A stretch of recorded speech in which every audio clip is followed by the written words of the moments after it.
Ever wondered how to describe a line in a way that's perfectly balanced and universally understood? Today, we're diving into the standard form of a linear equation. We'll start with a familiar slope-intercept equation, like y equals negative 3x plus 5, and transform it.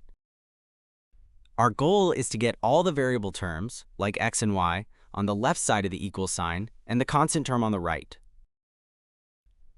To move the negative 3x term from the right side to the left, we perform the same operation on both sides of the equation.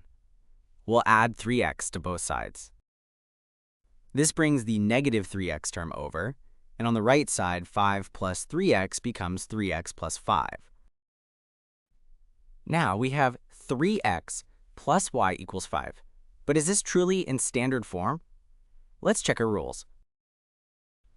First, are a, b, and c integers? Yes, 3, 1, and 5 are all integers.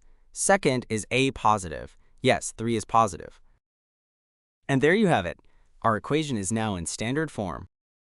This form is incredibly useful for finding the x and y intercepts and for generalizing the properties of a line.